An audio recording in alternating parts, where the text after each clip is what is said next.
Chris, Merry Christmas, Happy New Year. Glad we can get this conversation in before 2025 starts, and the carousel. The carousel really hasn't slowed down, has it?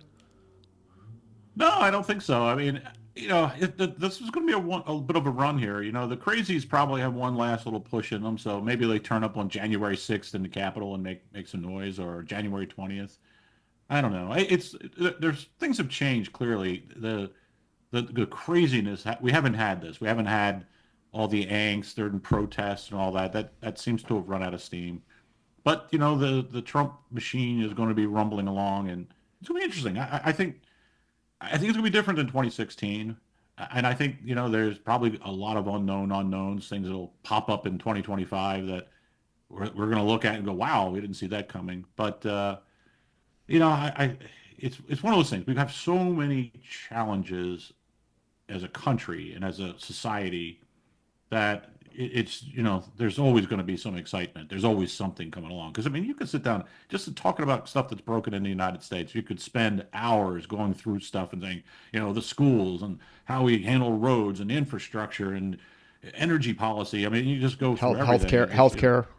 Yeah, exactly. Yeah, perfect, And I mean, hell, I moved to another state, and it means you have to change your health insurance, and that turns out to be a 3 or 4 hour process. Well, it's crazy. We should. It's crazy to have to go and do something like that. I mean, it just tiny little things are always taking much longer than necessary, and it means lots of things break. And and then one thing it is odd though is that the lack of screaming and hollering from the crazies after the election has really kind of it makes it feel like it's quiet for some reason. That's whole kerfluffle with Trump, not Trump, with Musk and his Indian friends.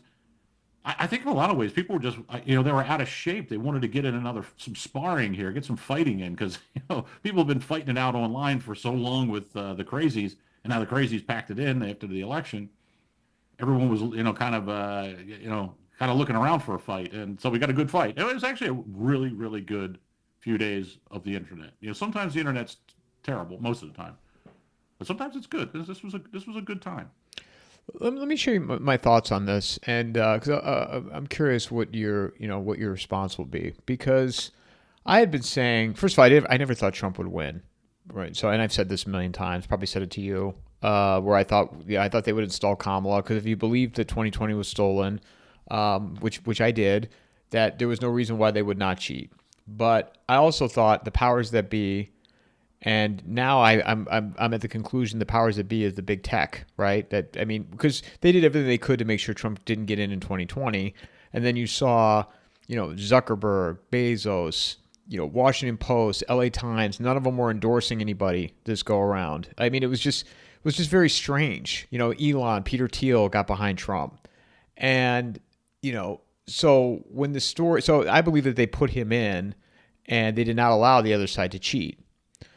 Could be way off here, but that was what makes sense to me right now. But where I'm going with this is, I don't know why people are surprised that Elon all of a sudden is, saying, "Oh, I want these HB1 visas," because I employ a lot of these people. This is, I mean, Elon cares about Elon here, and making sure that his companies are employed with the people that he wants. And this came at a price, right? Like, to have all these big tech people involved. And so why people thought Elon was for the people, I don't know. I mean, am I wrong here? Yeah, I mean, I wrote on that Twitter article. I made the point that I don't think Elon really thinks about immigration beyond just this rather simple thing. He looks around and goes, "I have a lot of H-1Bs. I'm told I need these guys. They all seem nice to me." He himself is a migrant. He came here from South Africa. He pals around with some others who are like this. He's got all, he says all the things that you get from upper middle class, sort of bougie white people who live away from diversity and immigration issues and all the other stuff. They just don't know what they don't know. And they get preachy and irritating about it. But in reality, they just don't know. And one of the things we have to understand is that Trump has handed over immigration policy to Stephen Miller. That Stephen Miller is no romantic when it comes to immigration, and he's no friend of the H-1B. He's not going to cut it off. You can't do that. There are there's too much money behind it.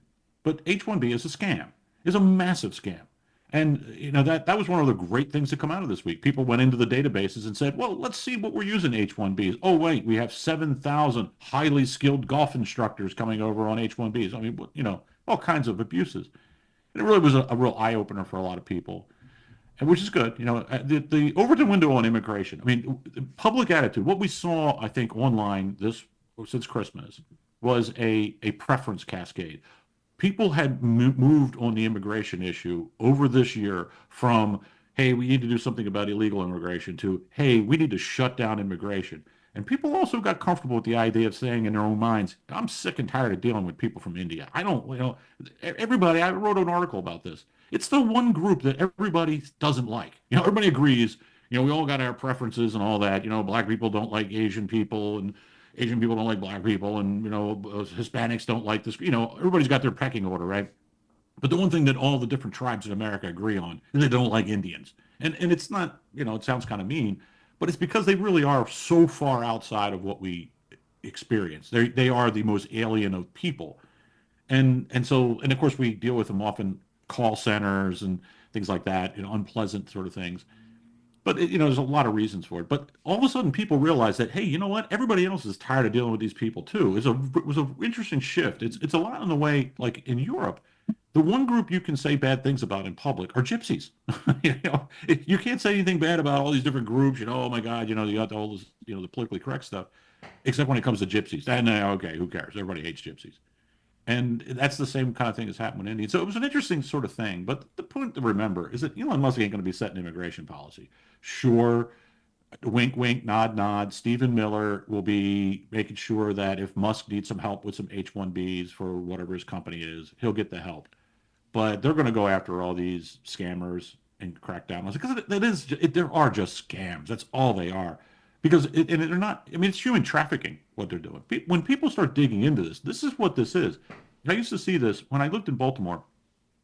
You would see, say, an apartment, a two-bedroom apartment be rented out by some company.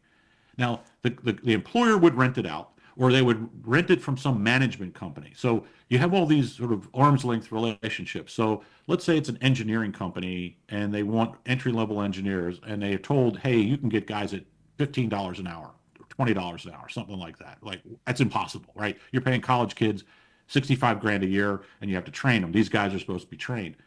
10 guys would be in a two-bedroom apartment. And you come to find out that they're not working for that company. They're working for some agency. And the agency then makes a deal with this other agency who has apartments to rent and stuff. And I remember seeing this one place. There was about 4 or 5 apartments in 2 different buildings, and you'd see these people swapping. They were sleeping on mattresses in the floor. At one time, I walked over just to see what was going on.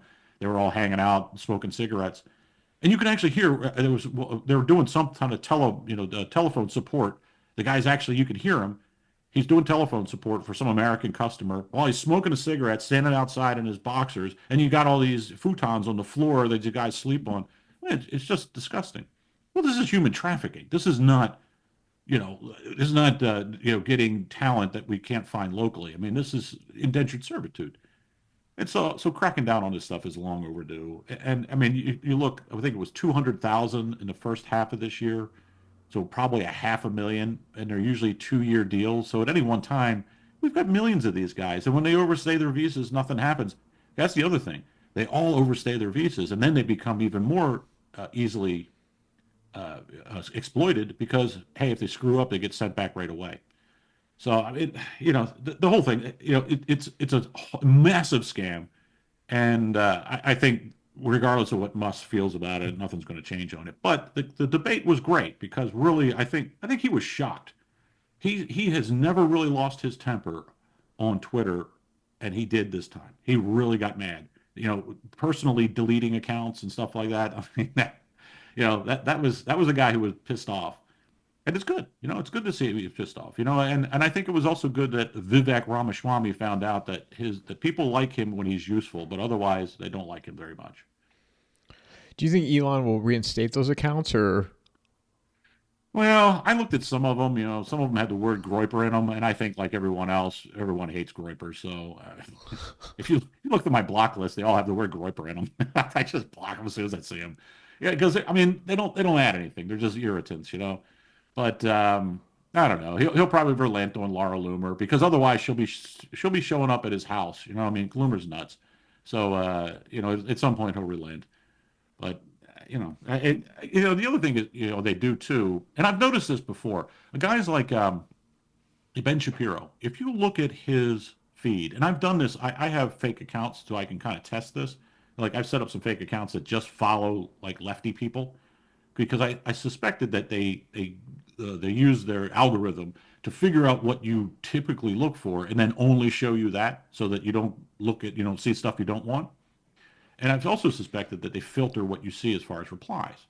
Because how could Ben Shapiro live with himself? I mean, he would kill himself if he read his own replies. There's no, you look at a Ben Shapiro account, and I would look at it from like a lefty account. I look at it from a sports account I have as as a test, and all of the replies are negative, right?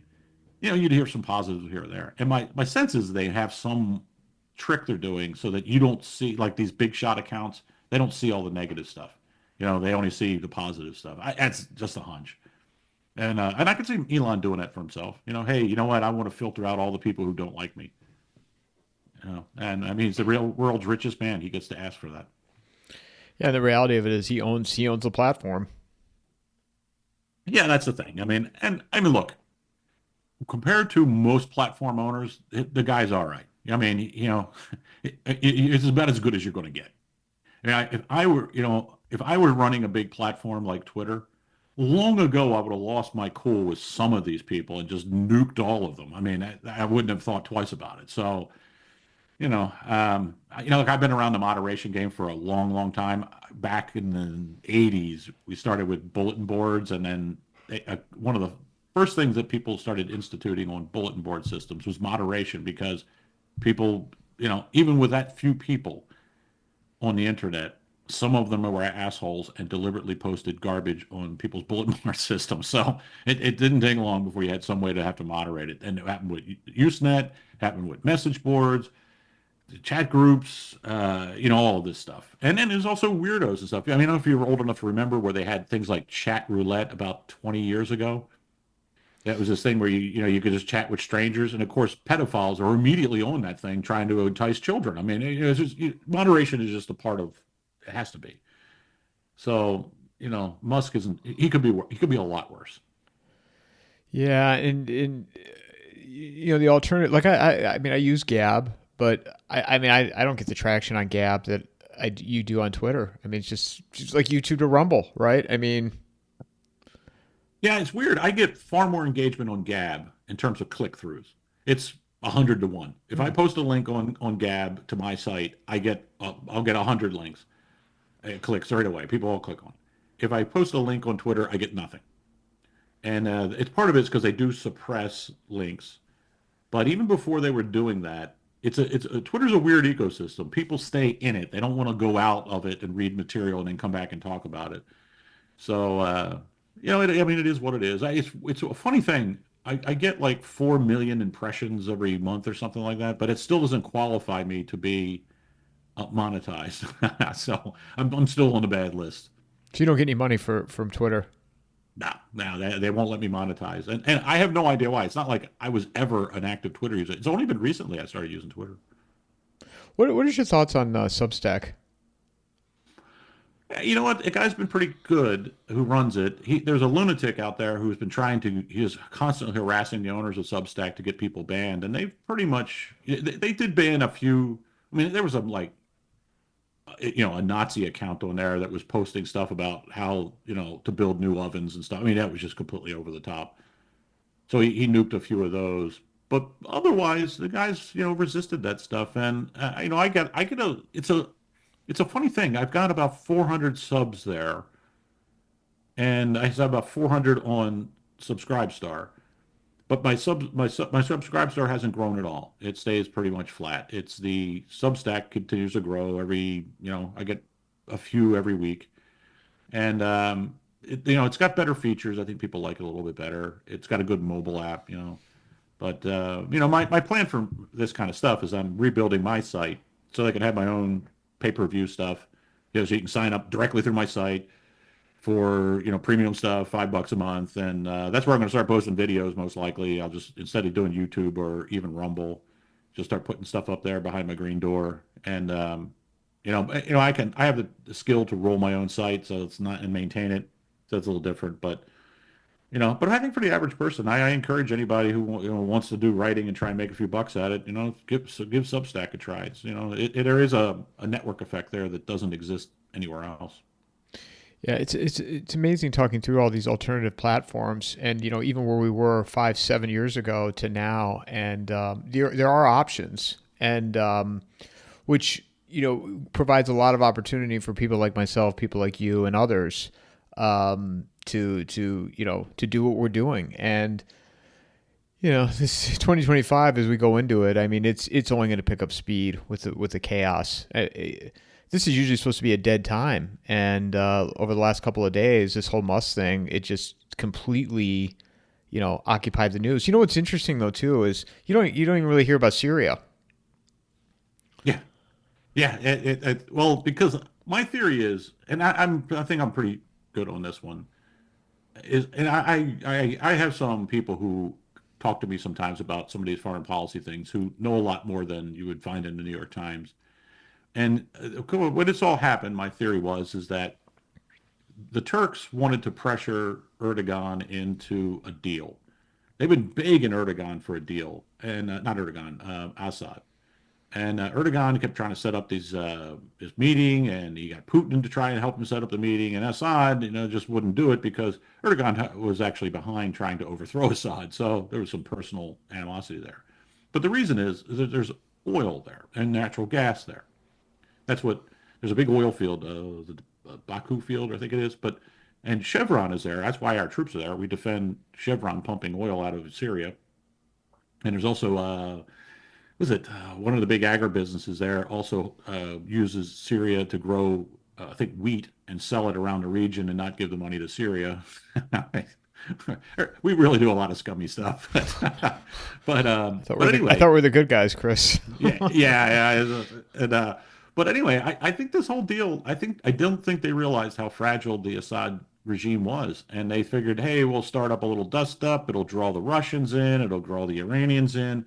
That'll maybe take some pressure off of us in Ukraine, and then Assad collapses. And the Russians basically made clear, said, what, we're just too cheap to keep underwriting Syria. So they just pulled the plug on it. And I mean, the Russians are kind of famous for being kind of cheap. And they just looked at it and said, there's no money in supplying Severe. So they said, well, screw it. We're not going to throw any more money at this. We're not getting anything out of it.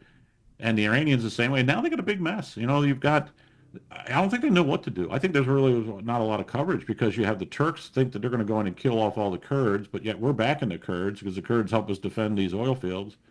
And oil and gas is a big part of this. There's been this plan to run a pipeline from Qatar through into Syria into the Mediterranean, so that would be the sort of the head of this thing to sell natural gas into Europe. And the Russians originally had a scheme like that, run it through Syria and maybe with Iran, but it became too expensive and too complicated, so they largely abandoned it. And now they'll try and have it come back, maybe try to draw the Saudis into it, because that way they think they can maybe cut off the Russians. The problem is that the Turks don't want that to happen either. So a lot of this has to it's old-fashioned, they're fighting over resources. And because what people don't understand too is that our bankers, Silicon Valley freaked out over the prospect of Kamala Harris, but our bankers got very nervous with Joe Biden, and the reason is that the damage they did to the dollar. About 25% of the dollar in terms of international transactions has declined about 25% in Biden's time. That's a very serious problem for the United States and our banks. And one of the ways to kind of stem this is to get a better control over the world energy markets. So that's why we're turning the or turning the Europeans into serfs, because we're making them buy our expensive LNG and even refined oil products rather than buy from Russia. Because hey, if they're buying our stuff, we just finished building up a brand new LNG plant in Louisiana that's now starting to ship into Europe. Well, that's good for the dollar because, essentially the dollar is basically based in BTUs. It's really what it is. The dollar has always been based in energy. So if you denominate all energy products in dollars, that's good for us. So a lot of this that's going on, I think, over the last 4 years with Biden has terrified the bankers. They started going after Russian oil again in the last week. And Janet Yellen, the treasurer, I mean, she is flipping out because the potential of disrupting oil markets. They just don't want this to happen. So I think a lot of this that's going on is about the super rich, the overclass, the people we don't see, the guys who run the financial system, the guys who run the information system, talking to each other and saying we got problems here that we need to have solved. And then they looked at Trump as the horse that to ride to get that solved. Because I mean, notice how quiet Trump has been all this. He's completely out of character for him to be quiet. I mean, he's subdued. It's almost like somebody, they got him hostage someplace. He's not allowed to speak. I mean, when's the last time we heard from him? You say that, and like I agree with you. And that's what to me the odd thing is. Elon's just hanging around, hanging around. I mean, he was at Mar-a-Lago at Thanksgiving, and I'm just like almost like somebody's got an eye on him in the big tech world. Yeah, they're all going down there. You got even the goofy guy from Apple who, I mean, hated Trump with a passion. He's down there yucking it up with Trump and kissing the ring. And clearly, I think the people who are really in charge, the overclass. And I say, look, it's not some conspiracy theory here. If you're the guy, if you're what's that guy's name? His name's Fink, who runs BlackRock. Yeah, Larry Fink. Yeah. So, if you're a Fink, you deal in a world that the rest of us don't. You operate at a different level. You can make a phone call and say, I need to speak to Macron. And Macron says, I need to take this call. I mean, that's just how the world is. These super rich guys have an enormous amount of power and influence. And I think, that's what's happening here. We're getting ready to see, we're slowly seeing this weird sort of revolution at the top. They're reorganizing things. And that's why you heard Trump say about Syria, we don't know, none of our concern. Well, the oil guys look at it and say, yeah, we don't, this isn't, none of this is good for us. We just leave things as they are, and that's good. The bankers leave things as they are. So Trump is not, there's no pressure on him to do something about it. Same with Ukraine. Trump's going to just abandon Ukraine. Poor Zelensky. Into 2025, he very well may be sitting in a prison somewhere in Russia. But it's because there's bigger issues. China is the bigger issue. Into 2025, we will not talk about Ukraine at all or the Middle East all that much. It'll all be about China. So you think that they'll just abandon Ukraine, or Probably. will he negotiate with Putin some type of cease? But I don't know. Would Putin accept a ceasefire at this point? Nah, the Russians, I mean, they'll take a deal. It's just not a deal that anybody's going to offer. And if I were advising Trump, I would tell him, don't do anything. Slowly cut off the money, slowly roll back all these stupid sanctions. That'll signal to the Russians that we're at some point in the future we'll start behaving like normal people again, and we can talk. But right now, just let the Russians finish things off, finish off the Ukrainian army. It's a terrible thing. Hopefully, the Ukrainian army just surrenders. That would be a great thing. And then you put the pieces back together. Let the Russians do whatever they need to do with Ukraine, and move on to other stuff. Because I mean, look, there's a lot of big stuff happening that doesn't get attention. Honda and Nissan and Mitsubishi car makers are now merging into one company. No one talks about this. This is probably the most consequential economic event in the last year. What's going on? Well, because the China market is suddenly changing. These car makers are not making money in China anymore. And why is this? Well, Chinese domestic car makers are stealing all the market share. They're cheaper, they're in local loyalty and all the other stuff. American car makers are not selling cars or anybody's Western car makers selling cars in Russia. Guess who's doing it? China. China's booming. They got a booming car business. The Indians are selling cars in Russia. So you look at something like this. That's why like Honda, Nissan, and Mitsubishi, they merged because they're hemorrhaging money. They're all of a sudden they have huge financial problems. Well, so does General Motors. So do a lot of American national. There's big problems, economic problems, and a lot of it has to do with the changing nature of China, bad policy under Biden, a lot of things that just haven't been paid, no one's paid attention to forever. A lot of chickens are coming home to roost. Who was the guy who said that? It was Barack Obama's minister, right? The chickens are finally coming home to roost. And I think that's what it is. I think, all these guys are looking at, hey, this Trump term and probably a Vance term afterwards will give us the opportunity to make the important structural changes that need to be made. And, a lot of this we'll see as it happens, but we won't see them talking about it. I just, on my phone, ticker just came across that Jimmy Carter died at 100. Well, good for him. He made it to a round number. How many? I mean, it's kind of Oh, go ahead. Wait. it's kind of cruel to keep somebody alive for that long. If I ever get to that age and I'm in that condition, I'm just I'm not. I'll take myself out if I have to. How many living presidents are left? George W., Clinton, Obama, Trump and Biden. Biden. I think Trump. that's it. That's Yeah, it, right? yeah. Because the first George Bush, he's gone.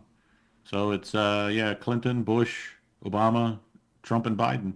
And I think of all the, I think if this was a horse race, I think I'm taking the trifecta would be Biden, Clinton, and then Obama. Trump's people in his family live into their 90s, so he's probably going to get around for a while. So Unless stress from this next term will accelerate his end of life cycle. yeah, it could. I mean, he's starting to show his age. There's no question about it. Yeah, he just he doesn't seem like himself to me even from 4 years ago. Yeah, I think that when he got shot, I mean, look, somebody tries to shoot at you, you have it has an effect. You reevaluate things. Somebody just pointing a gun at you. All of a sudden, you start to realize that the world is different than what you thought at that point. And I think with Trump, I do think that's part of it. Reagan wasn't the same after he got shot. Um, I think especially at that age. I mean, Trump's what 78. Even though it was a flesh wound, and he was pretty chipper afterwards. But you know what I think happened to him afterwards too, because he was going to pick somebody else for vice president, and after that he changed his mind. If people forget that he was supposed to right afterwards have a rally in I think Virginia, and then bring his VP, and he canceled that. I mean, he had the rally, but he canceled the announcement, and then all of a sudden we get Vance. I think he reevaluated that. I think he may have had that moment where he realized that what, this is bigger than me, and that's why he picked Vance, because Vance is a guy who can carry on he can be Trump's protege. He can set him up to run in 2028 with a good chance to win. Because let's face it, Vance was very good in the debates. I mean, and he was very good with the media. Vance is a smart guy. What about his connections with Peter Thiel and I mean, you follow Whitney Webb, right?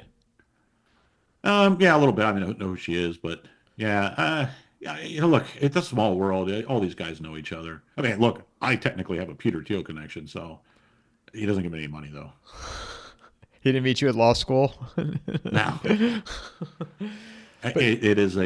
look. I've been in Washington where people will, I mean, I'm not going to. It sounds like I'm boasting, but important people do read my stuff. I say important people who have access to important people. Let's put it that way. And you know, I've been in Washington, and people will say, "Oh, I want you to meet someone," and I'm often a little surprised as to who in the hell I'm meeting.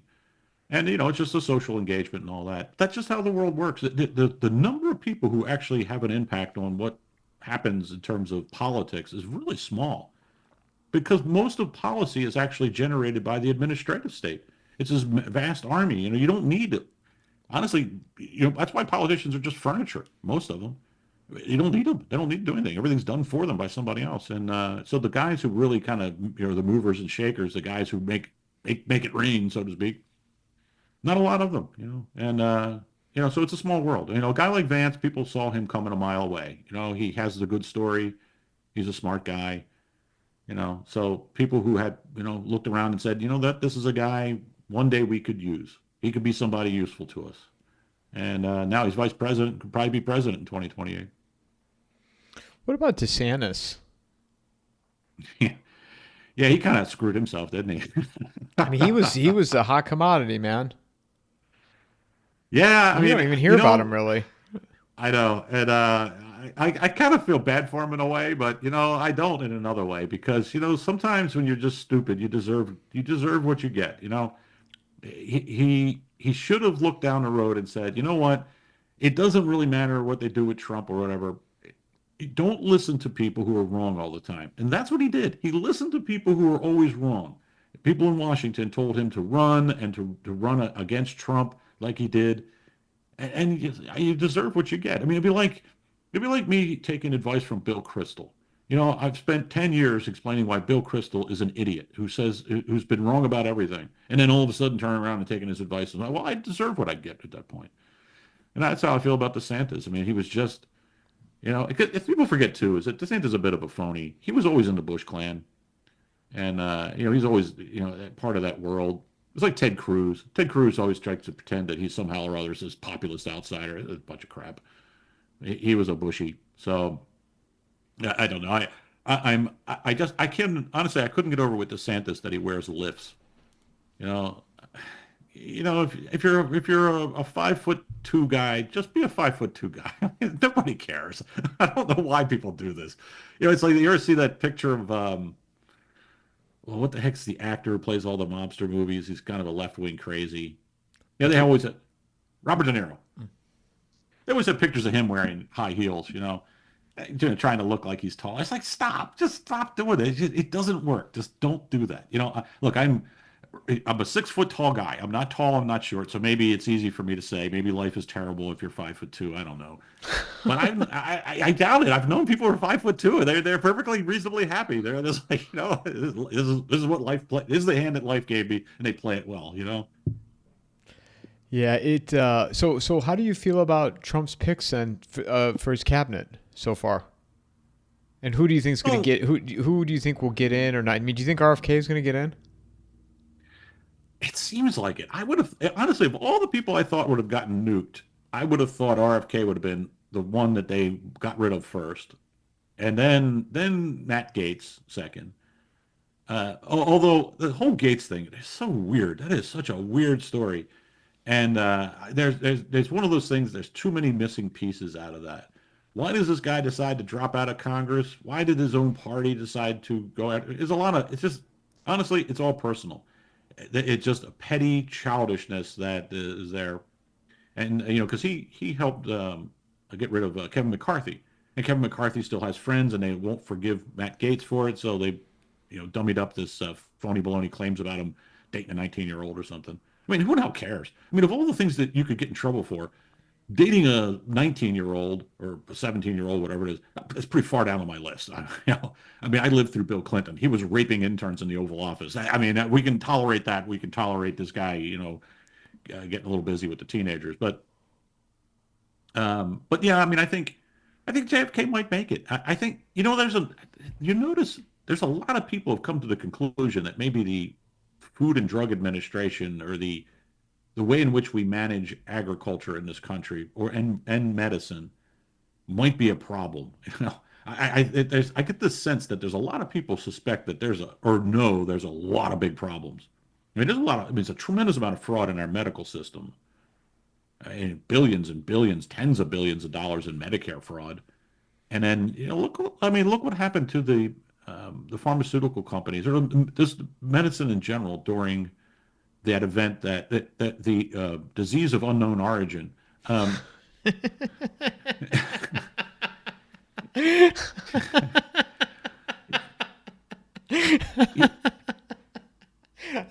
That's funny. I mean, we gotta get Chris. We gotta get merch with that disease of unknown origin.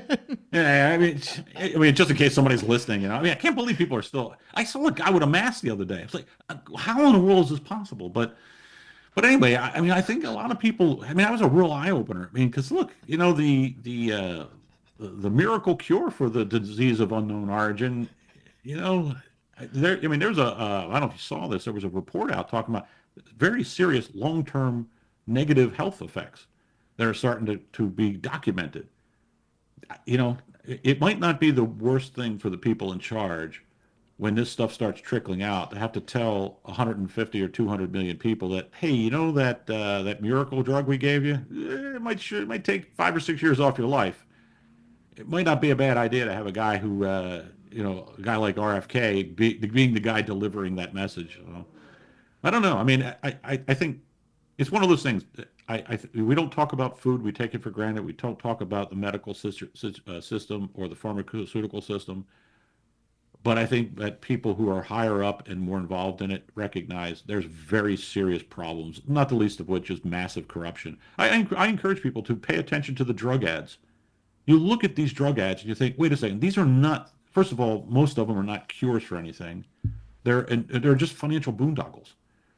And there's not money's not going into actually trying to solve real things. I mean, look, it sounds ridiculous, but if some company came out with a drug that said, "Hey, women take this, you won't get gray hair and wrinkles. You'll still have your pretty skin and your hair won't turn gray." People would take that over any of these other weird things for weepy eyes or itchy skin or all the. You look at these drug ads. I was paying attention the other day. It's like I didn't even know these are things that people would want a drug for. There's all these ailments that are just not real serious ailments. I mean, there's things that they could deliver, but they don't, and that's because more than likely it's just a big boondoggle. Money comes out of the government, goes through these companies. What comes out are pills that don't do anything for anybody. I think there's probably people in the higher up than me who see that and are concerned about it. And a guy like RFK, he might be useful. I mean, look, can you imagine him giving speeches about the food pyramid? Look, I mean, that alone, if he actually gets in and turns the food pyramid upside down, he will save millions of lives over the long term. Yeah, yeah. Well, and here's the other thing too is, and we have no idea what the long term fallout will be. Is all the Ozempic, right? Taking substance to suppress your appetite, and and I wonder, it's probably already happening, but how young, parents will just put their kids on this. It's Yeah. 7 years old, 5 year, whatever. I don't think there's any limit to it. They're already having health issues coming out of this thing, right? I mean, it's already becoming a problem. Look, I was completely unaware of this. Then one of my friends, who's he's got a bunch of sisters, they're having Ozempic parties where they jab themselves with this. I mean, like, this is madness. I mean, look, I need to lose 30 pounds. I will lose 30 pounds by cutting out carbohydrates because that's what happens. I eat too many carbohydrates, I gain weight. Losing weight is not. I mean, it's hard. I mean, I am not going to dismiss it, and for some people, it's really hard. But there are ways to do it without sticking a needle in your arm. I mean, some people need to have like lap band or something like that. It's okay, but still, giving people a drug that it's unnecessary. There's other ways to do this without doing it. And basically, what the people who make Ozempic are doing is monetizing people's anxiety. Because, and you can be sure most of the people taking it are women who are 30 pounds overweight, 40 pounds overweight. In other words, just a little exercise and a little better dietary habits, and they'd be fine. But they're anxious about it. So here's a miracle drug. Yeah, yeah, how where we've gone in society with all this, then that's where people's expectations really need to be put into check, because it's taken us decades to get to where we're at now, and this administration, they're not going to just come in and fix it in a year. No, no, yeah. I mean, look, I live in West Virginia. You go to the grocery store, and Peter Brimelow says no one here has a waste because everyone's wildly overweight. But you go into the grocery store, you can see why there are no fruits and vegetables in the food line. I mean, there's like some potatoes and some minimal stuff. No fresh fruits and vegetables, something like that. But you've got aisle after aisle of processed foods. And look, it's cheap calories and all that. But you know what? These there are people who need help. There are people who need rules. There are people who need somebody to be in charge and say, no, don't do this. You have to do that. This is just the reality of life.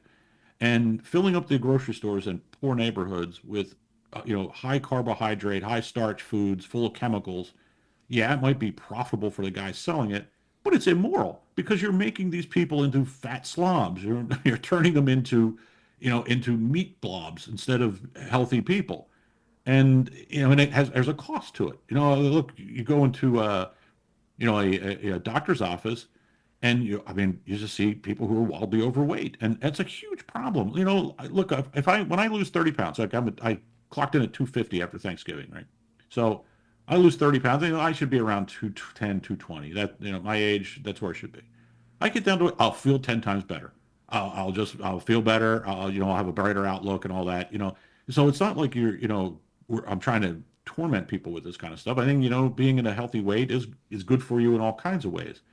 And like when I lived in Baltimore, you'd see, I mean, you go to the stores, you go outside, you're seeing people who are 400 pounds. I mean, you know, they need some restrictions. They need somebody that, we as a society, we need to say, we can't allow somebody to profit from this person's inability to regulate themselves. And got to get back to the RFK thing. Look, it goes back to Bloomberg. Remember when he was like banning salt and wanted to ban soda and all that? I mean, he picked the wrong items, but fundamentally, he wasn't wrong. We don't want to incentivize predators. So we don't want people thinking they can get rich off of pornography, off of drugs, off of fatty foods. We're gambling. We may tolerate these things, but we don't want to tolerate to the point where people think this is a good idea, a good way to make a living, and try to encourage people to do it. Because we call them vices for a reason. And as a society, we just have to come to terms with it. Libertarianism is lunacy. We're never going to have a society that functions when we don't look out for people who need to be looked out for. What is your biggest concern as we go into 25 right now? Is it on the financial side, economic, Well, internet, or global conflict? yeah, I mean, I think I trust Trump far more on the foreign policy stuff. So I think the odds of they're laying a lot of traps for him for sure. But I think his instincts are not to be a warmonger, and that'll help. But there's a lot of bad economic stuff. I think we are overdue for some painful corrections, and that may be what comes in the first 2 years of Trump. So you might see the stock market tick down 10%, 15%, things like that. I mean, just think small stuff. Biden drained the Strategic Petroleum Reserve.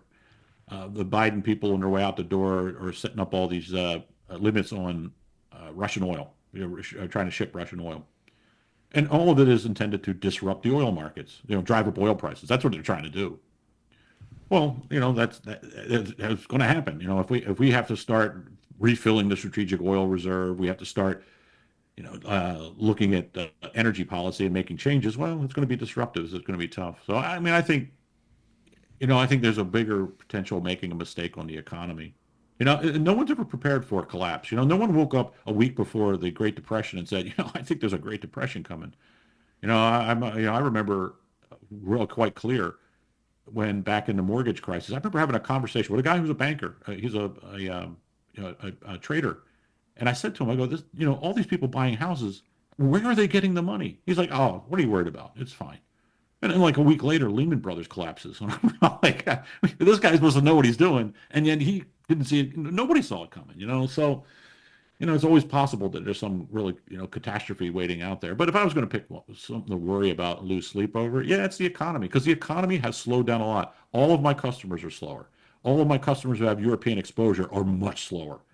My customers who have Asian exposure, we're very worried about it. Delays, supply chain issues.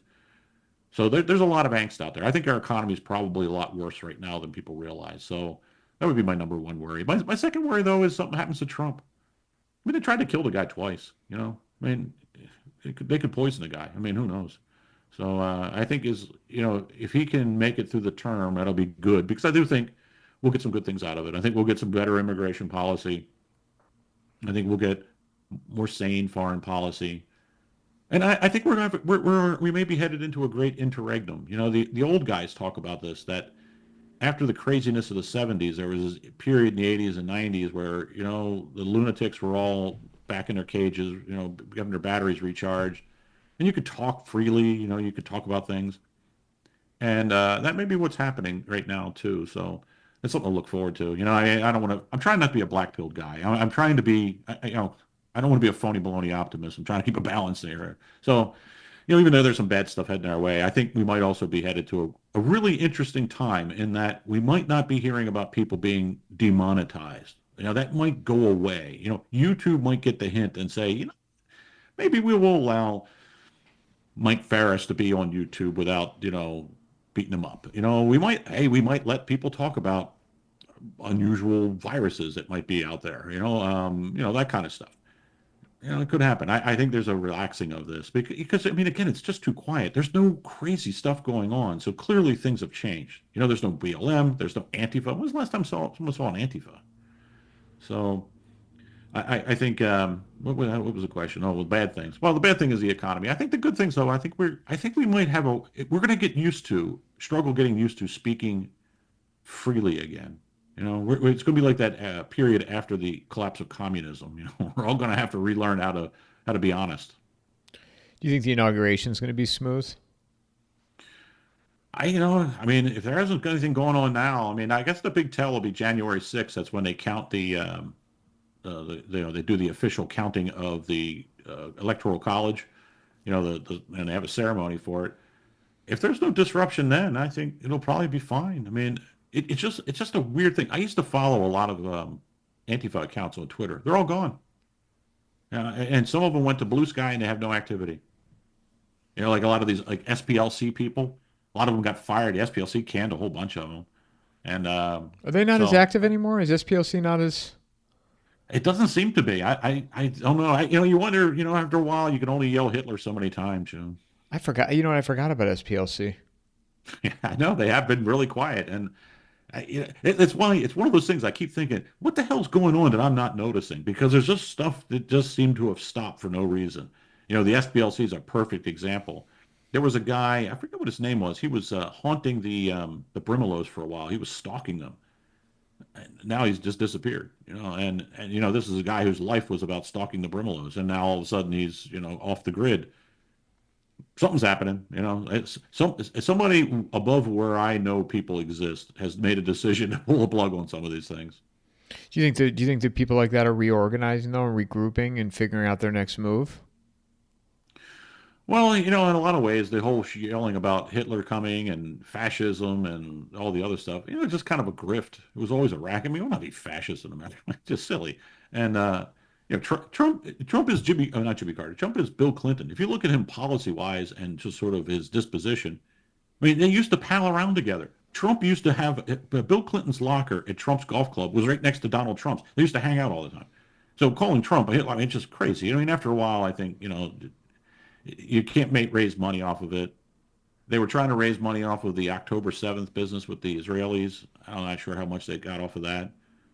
So I mean, I think they're probably looking for a new racket. But you can only, I mean, you can only get so many miles out of one boogeyman. And it's pretty clear that they're not getting any more money out of the anti-Trump stuff.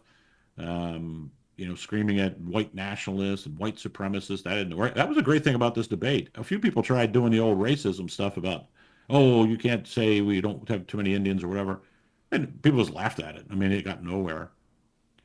So yeah, I mean, it could just be again, these things run their course, because there's this weird sort of phenomenon in American history.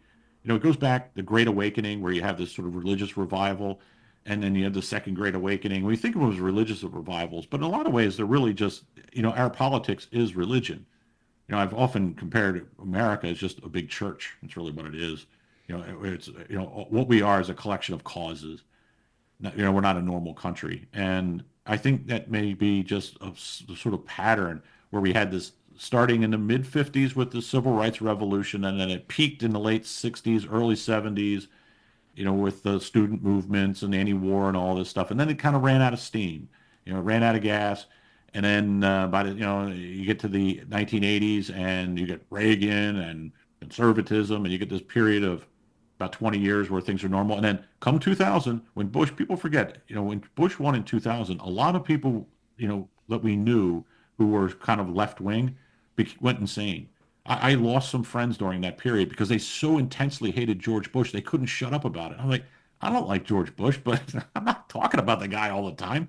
You know, you couldn't talk about the weather with them without them bringing up Bush or Dick Cheney or any of this stuff. And it's just, you know, from around that time, they got crazier and crazier. And then they got Obama, who was supposed to be Black Jesus. He turned out to just be a guy they hired. And then, you know, the things went completely bonkers there at the end of the Obama. Because people forget BLM and Antifa, that all started, that were all created at the end of Obama's term in the last 2 years. And so I think, you know, it could be that the whole thing has run its course. You know, it's run out of steam, and we're going to go into this quiet time until the crazies find a new issue, and who knows what it'll be. But you know, 20 years from now, if we get a good 20 years out of it, I'll either be near death or dead. So I won't care. Well, what about like George Soros and all that whole clan and the WEF, and I mean, how are they responding with all this? And we're not hearing from those guys anymore. I mean, you know, Alex Soros turns up and doing selfies with people. And boy, I tell you, you know, man, the genetic lottery is just not good on George Soros. All of his kids are terrible. I mean, they're not smart like him. They're not, you know, they're not good at anything. So, you know, Mother Nature solved our Soros problem. Um, but yeah, I mean, he's like 90 some odd years old. I mean, he'll be dead soon, you know. But you don't hear anything though. I mean, it's not lack of money with him. Yeah, I mean, I think he's just out of steam. His health isn't all that good, and his kids are kind of nitwits. So, you know, I mean, again, a nitwit with money may not be as bad as a smart one with money. You know, I mean, that's, you know, we might luck out there.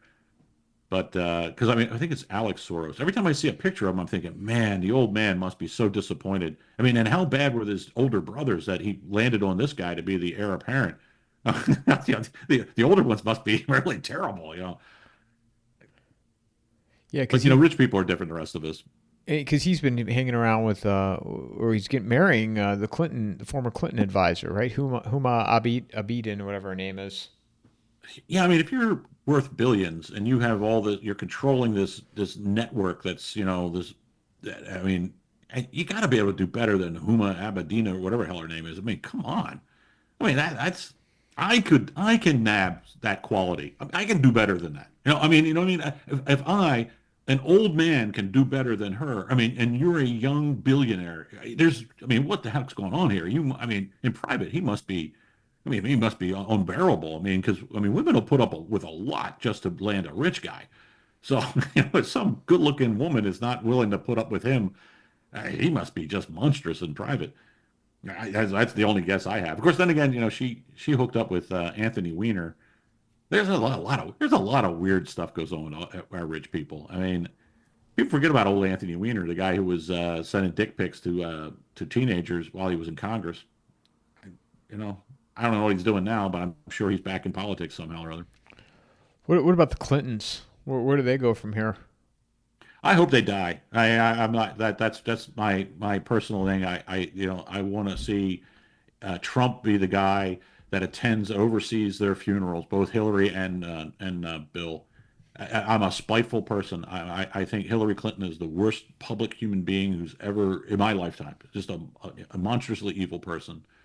And and Bubba, I mean, he's a little easier to like, but the way it works, you know, when the president dies, the sitting president kind of has sort of leads the national mourning of the old president. Well, it'd be great if it was Hillary Clinton, Trump giving the eulogy at her funeral. That would, I would pay to see that. Do you you bring up an interesting point with that redemption or going after Trump's enemies? Do you see any of that happening?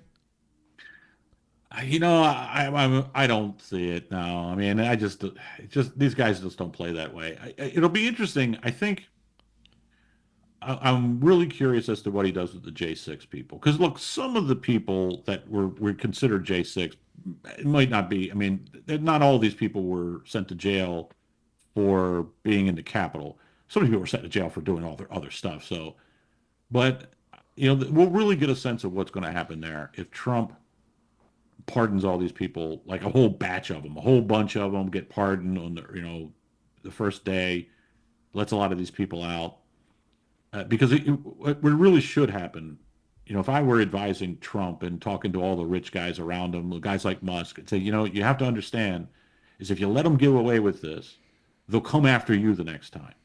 If whoever's president in 2028, they'll come after you. So you need to drive home the point that this can never happen again. And the only way you make that point is to put a guy like Jack Smith, the guy who ran the part of the J6 stuff. He needs to go to jail. You need to find a reason to put him in jail. And look, the government can find a reason to put anybody in jail. You need to put some of his lieutenants in jail. And these people need to go to jail. Some FBI guys have to go to jail. And it's the way it is. I mean, this is what happened in Watergate. The reason why so many Watergate people, White House officials went to jail is the government, the political class said, we're never going to have this happen again. We don't want a second run at this. So they sent the message that this kind of behavior would, even thinking about it. And a lot of these guys didn't really do anything that awful. But, the message had to be sent. And I think the same thing has to be done here, that these people, they need to go to jail. There needs to be, in long sentences. There needs to be a few people who get 5, 6, 7 years in prison, in a federal prison. That's what has to happen. Because otherwise, if it's a Democrat in 2028, they're going to go crazy with the weaponization. They're going to look and say, hey, we got away with it. We're going to do it again. Because people don't realize the reason why the Biden people immediately went after all their opponents in 2020 is they got away with it in 2016. Nothing happened to the FBI agents who tried to overthrow the election. So, that would be my reminder to all these guys is that, hey, you didn't do anything about it in 2016, so then you got 2020. If you don't do anything about it in 2024, 2028 will make the Biden years look like a walk in the park. So it'll be a good test. A good test to see what happens. Because my hunch is they're all just going to sweep it under the rug and, oh, that's not who we are and all the other usual crap that they say. But I'll wait. I'll wait to be disappointed when it happens. You sound to me optimistic about where things are heading. Am I interpreting that right? Well, in some things, sure. I mean, I think some things are getting better. I think, well, you know what? Some things just stop. I have a feeling this whole Israel business that we're all like, remember a couple months ago, Israel and Iran, are at the brink of war. Now they're not. And I think, whatever was really happening there, whatever the motivations were, things seem to have changed. And who knows? Maybe it was the election. Maybe that's what's happening. Maybe everything's on hold until Trump gets in or whatever. But some things just seem to have run their course a little bit, and so we're going to get a little breather, I think, with some things. But I don't know. I mean, I'm not optimistic about what we do with China.